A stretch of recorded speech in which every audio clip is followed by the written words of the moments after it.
Again. Hi, this is Cain, and I'm happy to welcome Alia Almoayed with us today, who is a nutritional therapist living in Bahrain, and she's also an author and a speaker. So hi, Alia. Hi, Caroline. And today I'd like to ask you some questions and ask you to share with us about your book, I Want Healthy Kids. Sure. Because I have a lot of mothers asking me all sorts of questions, and you're the specialist. Okay, great. So first of all, can you tell us a little bit about you and what you do and why you wrote the book? Well, I qualified first as a nutritional therapist about 10 years ago, and I started practicing here from Bahrain in the Middle East, and I realized that the people that walked into my office the most were mothers who were stuck feeding their children. And as you know, when you have a child, you start worrying not just about yourself, but you start worrying about this other human being that you're responsible for. And then I thought, okay, how simple, you just apply the theory. This is the theory that I learned, and this is the child, and you apply it to the child. And then once I had my own kids, I discovered that that's a lot easier said than done, because you have the theory, and then you have the child, and you have something in between that makes everything crazy. We have fussy eaters. They have a mind of their own, of course, and you can't always apply the healthy eating theories to the children, so you end up being stuck, and the mother is usually stressed out anyway. And I discovered that I was giving them tips as I was learning them myself with my 2 young children at the time. And I started writing those tips out for them as handouts. And then I realized I was repeating myself over and over again. And I thought, why not just put it in a booklet? And then the booklet became a book. And then we published this book, which is called I Want Healthy Kids. And thankfully, a lot of parents are benefiting from it at the moment. We even have a translated version. It went into Arabic, so it's selling in the Arab world as well. So it's very exciting. I think mothers need all the help they can get at the moment. Children are becoming more and more fussy, and there's peer pressure at schools as well. There's pressure maybe in the home as well. Maybe the father doesn't always eat healthy, or maybe the grandparents want to spoil the children. So, we as mothers try to do it as best we can. And then, of course, you're going to make a few mistakes in the meantime, but you try your best. And that's the thing also, there's so much information out there that even for ourselves, we're not sure, should I be eating this? I've heard this is a good food, this is a bad food. And then when it comes to your children, of course, you're even more aware of it. And it can get quite, you can get quite flustered thinking about all the different options that are out there and then what to end up doing. And also then if you think, I've been feeding my child, for example, soya milk is a good example. They say to me, it's good, I'm not giving my child dairy, I'm giving them soya milk. And then when I say, well, actually, it's not the best thing to be giving them, they think, no, but I've been doing this for 5 years, or there's a lot of these feelings as well. I think what I tell a lot of mothers is that the information will come to you as and when you need it. If you need that kind of information right now, this is the information that you'll run across. So if you are watching this right now, then this is the information you need to be getting. So there's no use worrying about stuff that you did in the past, because at the time you did what you thought was best. And, exactly. But you're right. There's so many mixed messages out there. Your parents tell you one thing, your newspaper tells you something else, internet. It's very easy to get mixed advice today, and it's very easy to get confused. But at the end of the day, what feels right? What feels right to you? I mean, what do you feel is the information that applies to you and your child? Of course, there is no ideal off-the-shelf menu that will, or even eating plan that will be perfect for everyone, So sometimes a mother would come to me and say, what should I feed my child? And I say, I don't live with your child. What do you think you should be feeding him? I can give you as much guidance as I can, but you know your child the best, and you would probably be the best person to figure out what foods are affecting him when, and how it's affecting his health. So we work within the guidelines, and then say, also be flexible to allow for his individuality and yours, Exactly, and that's actually leads on to a question which I don't know if you are able to answer or not. Okay. Which is there such a thing as a fussy eater, or is it very much, is it nurture or is it nature? If you eat a varied diet when you're pregnant, and all these things, and from when the baby starts to eat, or even when you're breastfeeding, that you eat a variety of foods? Or is it down also to personality? Well, it's down to a lot of things from what I've discovered, I think from experience more than the theory. First of all, eating habits are learned. They're not inherited, they're not born with them genetically. Maybe they have a lot of genetic reasons for doing all kinds of other things, but eating habits are mostly environmental and they are mostly learned. So the good news is that if they are learned, then you can unlearn them. So if somebody puts sugar in their tea, for example, and they stop putting sugar in their tea for, let's say, 2 weeks or 3 weeks, they will, adopt the habit of having black tea, for example. The same with a child. The mother would come to me and say, oh, he's like me, he loves chocolate. I think he inherited your eating style rather than the genes that would make him like chocolate. So once I tell that to parents, they think, oh, okay, so I can undo it. But then there's also the guilt factor, but he's so fussy. However, research has shown that children who have specific deficiencies do get fussier. For example, a zinc deficiency in a child would affect his body. They would also affect his taste buds. So a child with a zinc deficiency would not taste food like a normal person would, or a person without that deficiency. So food would taste bland. So things that you think are really exciting and taste delicious might taste very plain and bland for him. And we've discovered that once we've sorted out the deficiencies, the eating does improve because the taste buds improve. So it's simple things like that. So even, for example, if you have a lot of dairy products, dairy products produce mucus in the body, or the body produces mucus as a reaction to dairy products. So you have the mucus in the sinuses, and it blocks the sinuses and the head and everything. But it also coats the tongue area. So just like it creates like a mucus film in the digestive tract. It also does that around the tongue and the throat area. And that affects taste buds as well. If you have mucus coating everything, you don't get much taste out of your food, and you don't get absorption. So you have a double whammy there. You don't absorb the nutrients that you should be absorbing from the food. So you end up with a deficiency, but you also don't taste food as well as you should. So to answer it, yes and no. Most of it is environmental. It's learned habits that made them maybe fussy eaters. They've gotten too used to eating certain kinds of food. But some of it might be deficiency, and sometimes a simple deficiency, just fixing it, can make a big difference. Gosh, that's absolutely fascinating. It's something I think that a lot of people don't even think about. Yes, definitely. We think that a deficiency leads to illnesses or other symptoms or whatever, but not that it actually affects our taste buds. Yes, imagine. It's really... Imagine. And actually, that's one question that a mother wrote into me when I said I was going to be interviewing you, is when her child was young, and if he was fussy and wouldn't eat the vegetables or whatever they were giving him, they would end up giving him fruit, for example, or something sweet that he wanted. And so they got into this habit, to make life easier, because as you said, sometimes it's a bit stressful. Yes. So how do you have any specific tips for unlearning that? Like you said, everything that is learned can be unlearned. Yes. Yeah. And of course, the older they get, the more difficult, of course, determined they get. Yes. No, that's a very good question. I am not a fan of what I call the food court mentality of this is what we're offering, but if you don't like it, you can go to the next option, and then you can go to the next option. That's my personal preference. I feel that meal times should be structured. It should be what's offered is what's offered. You either take it or leave it. Because you dig yourself a hole as a parent once you start doing that. And the best way to undo that is just not to do it cold turkey. To say, we have a new rule, you sit the child down, no matter how young they are, as early as 2 even, as long as he can see you talking, that means he understands. And with body language and everything, children pick up a lot of things more than the language. And you say, we're starting a new thing now. What's offered on the table is what's available. If you're not hungry, then I respect that. Yeah, then you can get up.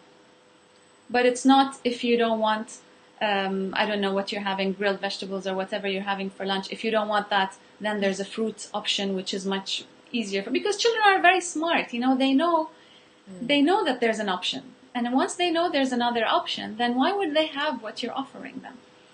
So the answer is, do give the fruits, but don't give them instead of a meal. I mean, if he likes fruits, he can have them as a snack while he's playing in the garden, or a snack in school or whatever, but don't replace the meal with that. And as a transition period, maybe make it, maybe combine the two. Let's say we try to make it fun and put toothpicks, for example, at the meal time, and have a bowl of chopped fruit, whatever it is, let's say watermelon or melon or whatever, and take the toothpicks, take a melon and an olive, for example, or a melon and a piece of vegetable. So it's a good compromise, so that you're not saying, I'm this horrible, evil mother that will make your life miserable. You're saying, okay, here's a compromise for the transition period. You still see the fruit, so don't panic, but let's try something fun. And you have to make it fun, because if it's not fun, then what are the chances of him trying? I mean, again, we're talking the younger, the more creative you have to be with making it exciting. But why not have some melons with lunch, and he picks his food and the melon at the same time as a transition period? And it's the same for us. Food also has to be fun for us. If you have to sit there eating, carrot sticks on their own the whole day long, then it just gets boring and we don't enjoy it, and we don't feel satisfied. Not just that, children pick up the energy of the mother, and if the mother brings in negative energy and frustration every time at the meal, then the meal experience becomes frustrating, and they pick it up without them even knowing. So they discover that they are bothered, or there's something off during a meal every time. And when you're not feeling right during a meal, when it's electrified kind of the environment during a meal time, even digestive juices don't produce very well. I mean, the digestive system shuts down when you're stressed. So he might not digest the meal as well if you're stressed. I mean, talk about adding more stress to the mother, saying don't even get stressed. But just relax. If he wants to bring in the fruits, bring them in, but try to mix them. And then if he's full, he gets up. And then use that as a transition period as he learns or as he grows.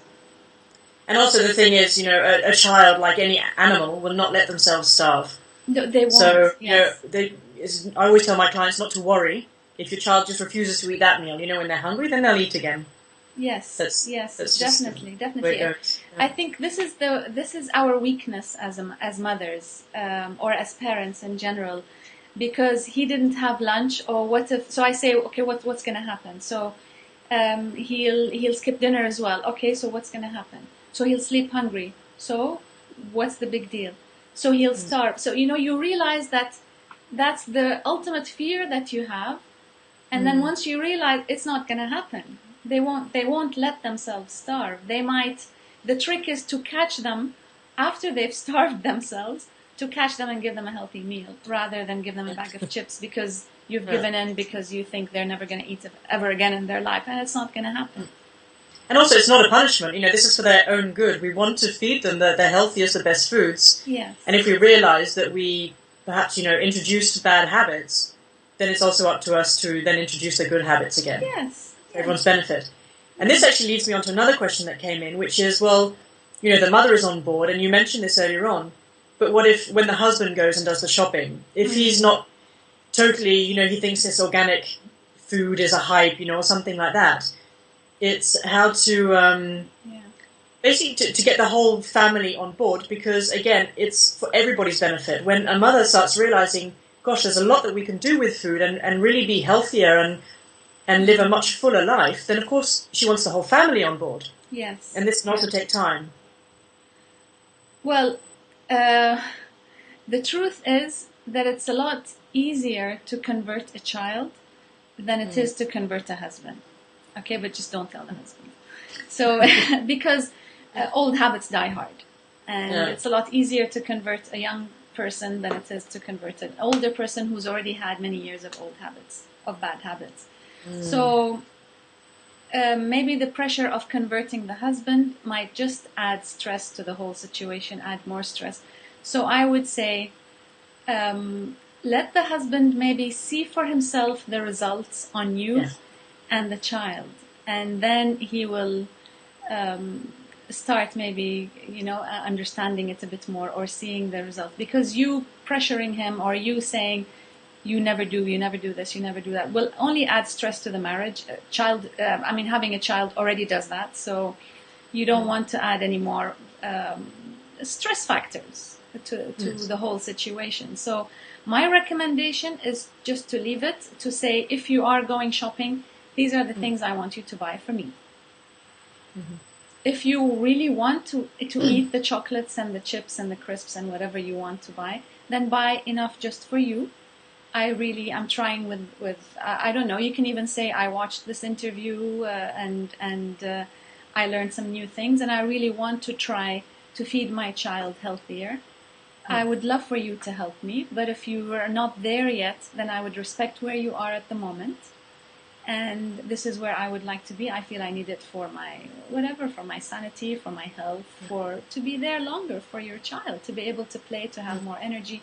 So you could use whatever argument, but you have to respect that it is his journey or her journey, whoever the spouse that's doing that is, and that they will be where they need to be at that moment in time. And we have to respect that. And I know it's very difficult because you go through that a lot with your own family members and maybe extended family as well. You love them so much that you really want them to get healthy, and you have all the information, and if only they would implement, and they don't, and then the only thing it does is that it gets you more frustrated and more stressed. So it's their journey. Your responsibility now is yourself and the child, because he's under your control at the moment. And then even the child, if he grows up and decides not to implement, then there's nothing you can do. The worst thing you can do is stress about it. But what you can do is you can build as many good habits as you can at the moment, and get as much support from the people around you as you can, and hope for the best. So I think in most cases that I've seen, spouses have come along eventually. They've joined in eventually. They've felt threatened maybe in the beginning. They felt uncomfortable. It's out of their comfort zone. There's too much change. Maybe she won't be as much fun anymore because now she's gone healthy. She won't come out with me. People react differently to different situations, and most of the time it's a reaction that comes out of fear, a fear of change. So we say take that into account and maybe slow down a few gears. And what I also say to my clients is have an 80-20 life hack strategy, is that it's what you do most of the time that counts, not what you do some of the time. So actually, when you go out, or for example, if the child is at the grandparents and they feed them foods, even though you've said it, a million times and it still happens, if at home you're feeding them what you think is best for them, then you can also just let it go. Yes. A lot of mothers tell me that they're annoyed because they want to be the good guy sometimes who gives the jelly beans, rather than it always being the grandmother, and say, and she actually says it. She says, I'm the one who's always restricting, and I'm the one who always has to say no. And then the grandmother comes in with a bag full of stuff that the child, and he falls in love with her. But the truth is, you have been given a responsibility of this child, and it's not always a walk in the park. And if you don't do it, nobody else can. So it's just like teaching them manners. I mean, you wouldn't let your child go out and use certain words or certain behaviors. And it's the same thing with food. If you're going to teach them life habits and life skills, then this is one of them. And if it has to make you the bad guy for a short time, then yes. You know how when you go through a stressful period, or when you're depressed, or even when you're pregnant, sometimes you end up craving things that you had as a child. I don't know if you had that. I only craved seaweed for 1 week. Oh, really? Well, that was my only craving. Wow, that's a great craving. But yes. I wish I had that craving, because with my first pregnancy, I discovered that I was craving comfort food, and my comfort food tended to be stuff that I had from childhood. So I ended up craving like cereals that I had as a child, or even remembering the situation where I would be sitting with my parents. Comfort, basically. You remember a situation of comfort and you crave the food that reminds you of that. And I always say that wouldn't it be nice if you start feeding your children healthy food, and if they start having salads and chickpeas and lentils, for example, for dinner and lunch and stuff, and then once they're older and they go through a stressful situation, they crave that. instead of craving the junk that we used to have as children, because it does register somewhere in the brain as comfort. I ate it at a time when I was comfortable and I felt secure. So this is what I keep telling myself. I know it doesn't make me very popular with the kids because they don't always have bags and bags of sweets. But if I can just do that in my lifetime, just make sure that the food they see regularly is healthy food, so that when they do crave comfort food or home-cooked food, this is what they remember in the future. It's basically our notion of a treat as well. When we're younger, whenever you went to the dentist or you pass an exam or whatever it is, you're given a treat. But actually, because life has all these challenges, you have a treat much more often than actually was supposed to happen. Yes. And to treat your body is actually to give it what's best for it. So the whole idea of a treat is really should be giving ourselves healthy foods. Yeah. But the other idea of a treat should actually be much less often than it ends up being. Yes. Or even a treat that is not food related, Exactly. I wish rewards even at school were not necessarily food related, and people always get shocked. I mean, I tell the teachers, even my kids' school, I sometimes speak to the teacher and I say, why not just give them a pencil or a crayon or a sticker or a pen or whatever age you can find a treat that is not food related, and that way you associate pampering yourself and giving yourself a treat with something that's not necessarily food related. It doesn't have to be chocolate cake. You can go out now and get yourself a massage, for example, or I don't know, a trip to the beach somewhere, or it doesn't have to be food. And once you tell that to people, they think, oh yeah, they just don't see it like that because we never did it like that when they were children. And you can start that with your kids now. You can have a bag full of stickers that you can use as treats, and teach them that treating yourself does not have to be with food. Absolutely. And also going back to your point of, the mother being the bad one and the grandmother being the good guy or the good lady, is that also we're not just raising children, we're raising adults, people, human beings. Yes. So actually it's the lessons that we give now that are going to serve them for their entire lifetime, when mummy's not there to tell them, what to do anymore. Yes. And that's also really important to bear in mind, that these are lifelong skills and habits that we imprint. And as you said at the very beginning, it's much easier to do this now rather than them getting to their 20s, 30s, 40s, or whatever age it is, and realizing, actually, now I want to make some serious change. Yes. What's even more fascinating is that if you're raising the children, you are creating the habit that they will use to raise their own children. You kind of, once you have your own kids, you start remembering things that your mother did because you don't know anything else. You start, either you consciously say, oh, she did that, I want to avoid doing that. Or instinctively, you would start doing it and you would start even repeating things that your mother used to say. So you're not just raising your kids and making them adults and teaching them adult habits. You are setting the cornerstones for what they will teach their own kids. And that's a big responsibility, I know, and maybe a far-fetched idea, but this is what I tell mothers when they ask me about lunch boxes, for example. So I say, lunch boxes, it's a hassle. What do I do? What do I put in it? I'm so stressed and I don't know what he wants in school. It always comes back the same way I sent it.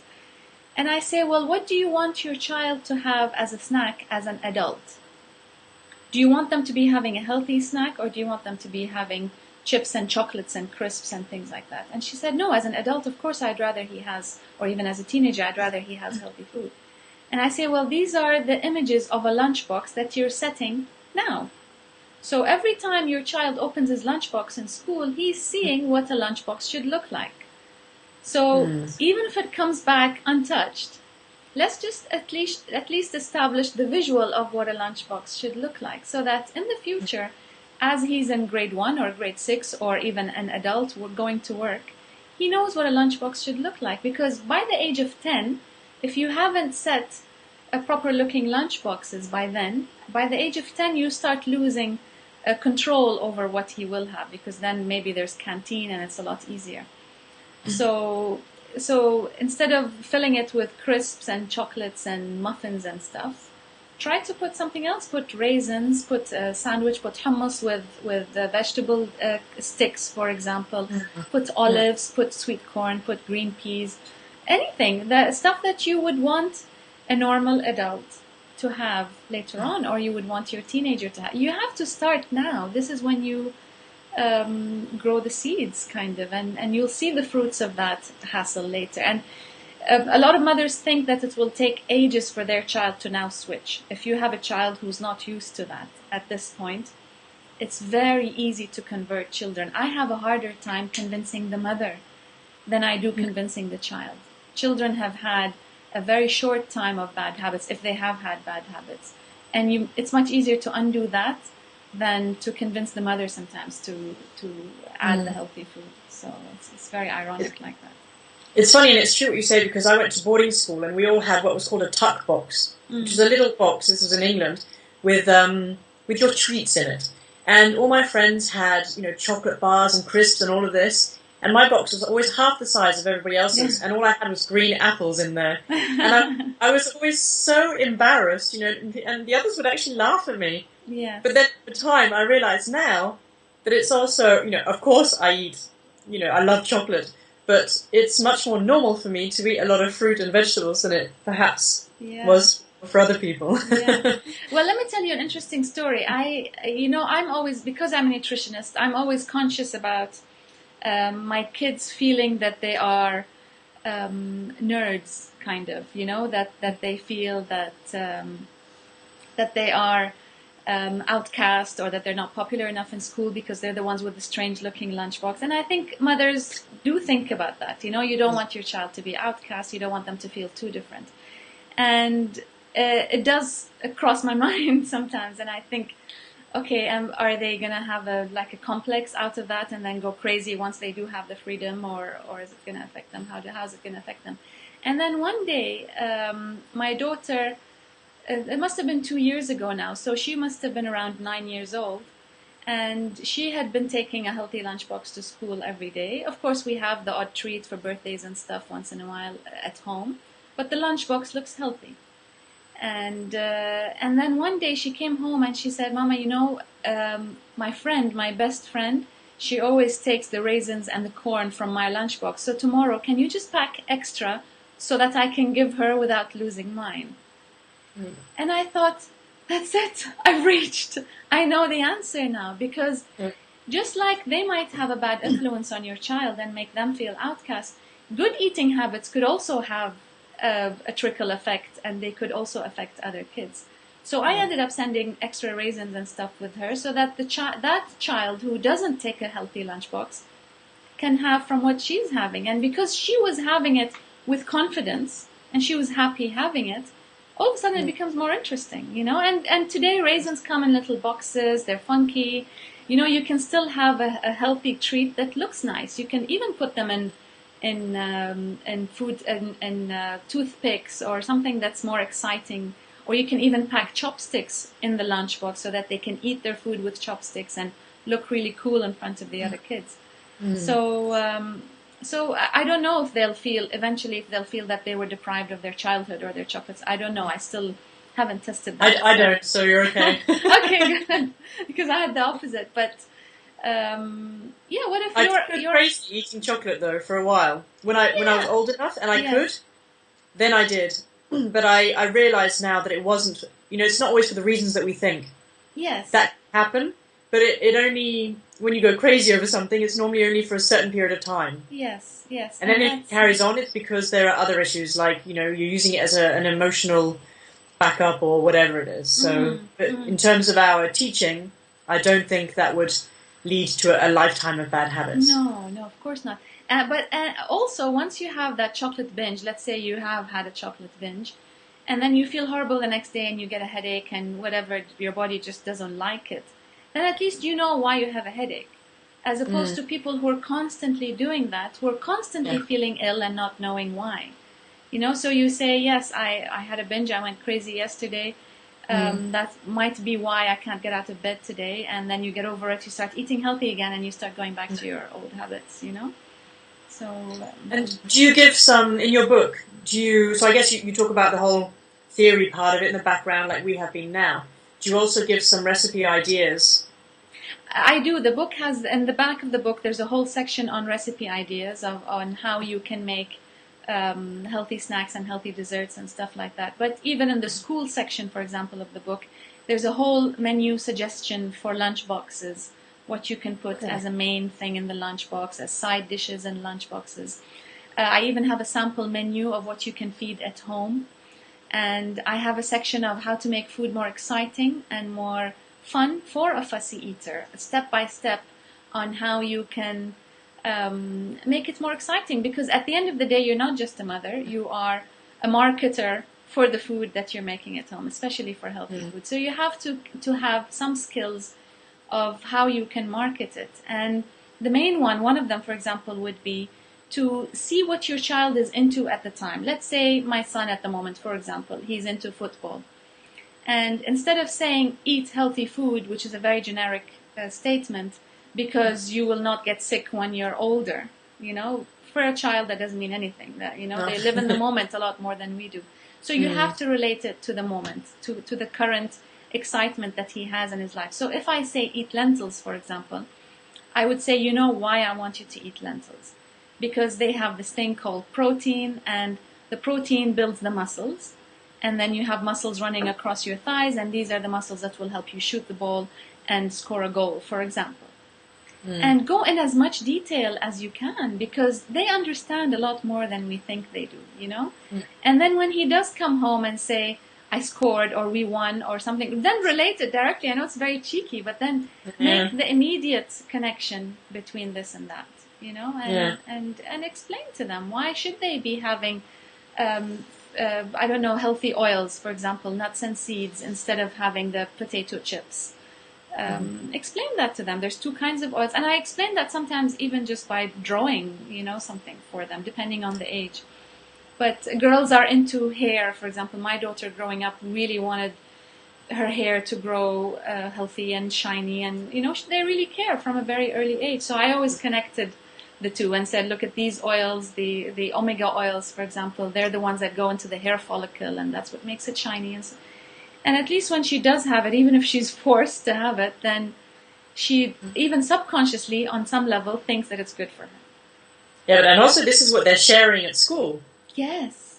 For example, they go back and they say, I scored a goal, and and they notice what other people have in their lunchboxes, and these comments will come up just because, without even thinking, because they're used to hearing them. So I'm sure all the girls in the playground know the secret to shiny hair now. Yes. Not only that, they have one of her friends, my daughter, I keep talking about my kids, but one of her friends gets migraines at age 10. And that's a lot to have for a child, and she's been having them for a very long time. And then one day my daughter came home and said, my so-and-so friend had to leave school today because she had a migraine again. And I said, oh, poor thing. But she said, Mama, she always drinks those fizzy drinks at recess. So maybe that's why, because how you say the food colorings, it gives us a headache. And maybe that's why she keeps getting those headaches. But I keep telling her, but she won't listen to me. Wow. And I thought, wow, you made the connection. Well done for you. Maybe it did, maybe it didn't give her the migraine. I don't know. But she made the connection because of information that I've been drip feeding all along. So you're basically brainwashing your kids in a good way. In the best possible way. Someone's got to do it. Yes, exactly. I'm just going to check if I've got any other questions that have come in specifically.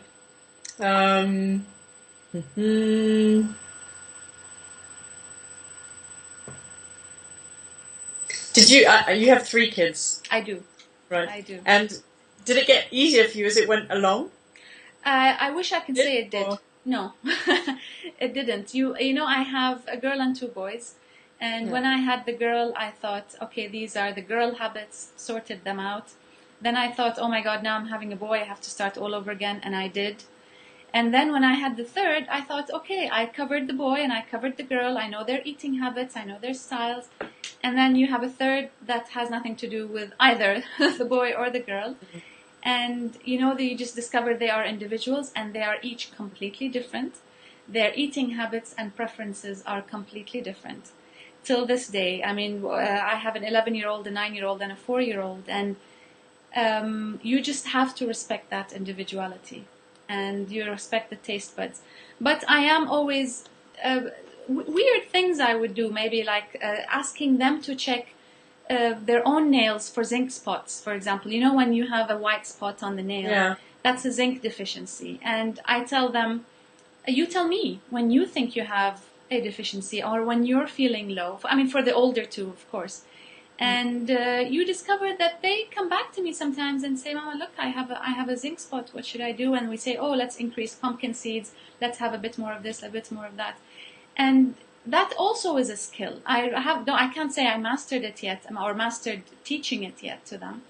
But, you know, when you can start reading your own body's signs, if you're constipated, for example, I always tell them, if you don't go to the toilet for a few days, let me know. That means your digestion is not moving as much as we want it to move.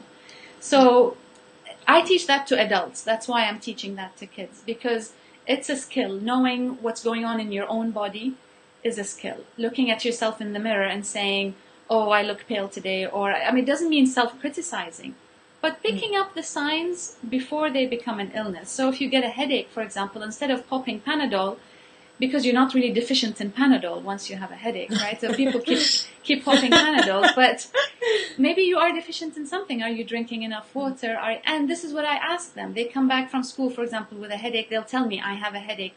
And I say, what do you think it is? What options could it be? What various things could it be?